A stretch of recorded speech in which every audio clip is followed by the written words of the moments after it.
فخر نیوز کے bureau chief اعجاز احمد طاہر افغان کا ملکی اور بین الاقوامی اہم ترین خبروں پر مشتمل خصوصی نیوز بلیٹن اپنے معزز ناظرین قارئین کی دلچسپی اور معلومات کی آگاہی کے لیے پیش خدمت ہے۔ امریکی صدر ڈونلڈ ٹرمپ نے کہا ہے کہ ایران کے ساتھ جاری جنگ جلد ختم ہو سکتی ہے، کیونکہ امریکہ اپنے مقررہ اہداف کے حصول میں 4 سے 5 ہفتوں کے ابتدائی اندازے سے بہت آگے نکل چکا ہے۔ ٹرمپ نے دعویٰ کیا کہ ایران کی بحریہ، فضائیہ اور مواصلاتی نظام کو پوری طرح تباہ کیا جا چکا ہے۔ تاہم ایران کی پاسداران انقلاب نے کہا ہے کہ جنگ کب ختم ہوگی اس کا فیصلہ ایران خود کرے گا۔ ایران کے نئے سپریم لیڈر مجتبی خامنہئی کو تنقید کا نشانہ بناتے ہوئے ٹرمپ نے کہا ہے کہ انہیں نہیں لگتا کہ وہ خطے میں امن کے ساتھ رہ سکیں گے۔ دوسری جانب ایران نے خبردار کیا ہے کہ اگر امریکہ اور اسرائیل کے حملے جاری رہے تو خطے سے 1 لیٹر تیل بھی برآمد نہیں ہونے دیا جائے گا۔ بحرین میں ایرانی حملوں کی ویڈیوز بنانے اور سوشل میڈیا پر شیئر کرنے کے الزام میں 5 پاکستانی شہریوں سمیت 6 افراد کو گرفتار کر لیا گیا ہے۔ گرفتار ہونے والوں میں محمد معیز اکبر، افضل خان، احمد ممتاز، ارسلان علی ساجد اور عبدالرحمان عبدالستار شامل ہیں، جبکہ ایک بنگلہ دیشی شہری محمد اسرافیل میر بھی گرفتار ہوئے ہیں۔ بحرین کی وزارت داخلہ نے کہا ہے کہ ملزمان نے ایرانی حملوں کی ویڈیوز بنا کر سوشل میڈیا پر شیئر کی اور اس طرح دشمنی کے اقدام سے ہمدردی ظاہر کی اور اسے بڑھا چڑھا کر پیش کیا، جس سے ملک میں امن و امان اور سلامتی متاثر ہونے کا خدشہ پیدا ہوا۔ ملزمان کو پبلک پروسیکیوشن کے حوالے کر دیا گیا ہے، ان کے خلاف قانونی کارروائی شروع کر دی گئی ہے۔ بیورو چیف اعجاز احمد طاہر افغان سعودی عرب کے DGP میں گزشتہ برس 2025 میں 4.5% اضافہ ریکارڈ کیا گیا۔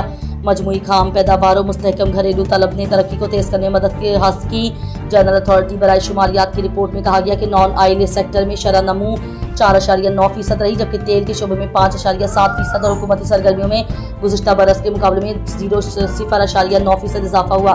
نجی شعبے کے اخراجات میں 3.5% اضافہ ہوا، جبکہ سرکاری اخراجات اور سرمایہ کاری میں کمی دیکھی گئی۔ برآمدات میں 8.9% اور درآمدات میں 4.7% اضافہ دیکھنے میں آیا ہے۔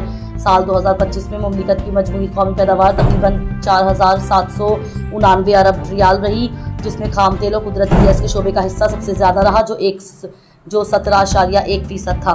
اس وقت ایک محتاط اندازے کے مطابق دنیا بھر میں مسلمانوں کی کل تعداد تقریباً 2 بلین 200 کروڑ ہے، جو عالمی آبادی کا تقریباً 25% ہے اور اسلام عیسائیت کے بعد دوسرا بڑا مذہب ہے۔ ایک ریسرچ رپورٹ کے مطابق 2010 سے 2020 تک مسلمانوں کی تعداد میں 347 ملین اضافہ ہوا ہے، جو 2 بلین تک پہنچ گئی ہے۔ مسلمانوں کی آبادی کے لحاظ سے ٹاپ 5 ممالک Indonesia 231 million, Pakistan 212.3 million, Bharat 200 million, Bangladesh 153.7 million, مصر 90 ملین۔ 2010 سے 2020 تک مسلمانوں کی آبادی میں 2.2 سالانہ اضافہ ہوا ہے۔ 2030 تک مسلمانوں کی آبادی 2.2 بلین تک پہنچنے کی پیشن گوئی ہے۔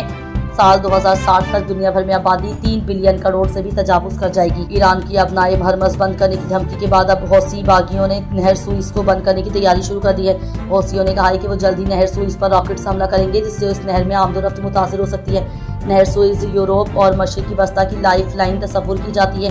اگر نہر سوئز بند ہو جاتی ہے تو اس کا براہ راست اثر ہندوستان، چین، جاپان، جنوبی کوریا، سنگاپور، فرانس اور اٹلی جیسے ممالک پر پڑے گا۔ یہ ممالک اپنی تیل کی درآمد کے لیے نہر سوئز پر انحصار کرتے ہیں۔ اپنائے ہرمز کی بندش سے دنیا کی 20% تیل کی ترسیل متاثر ہو سکتی ہے، جبکہ نہر سوئز کی بندش سے مشرق وسطیٰ سے یورپ تک تیل کی ترسیل متاثر ہوگی۔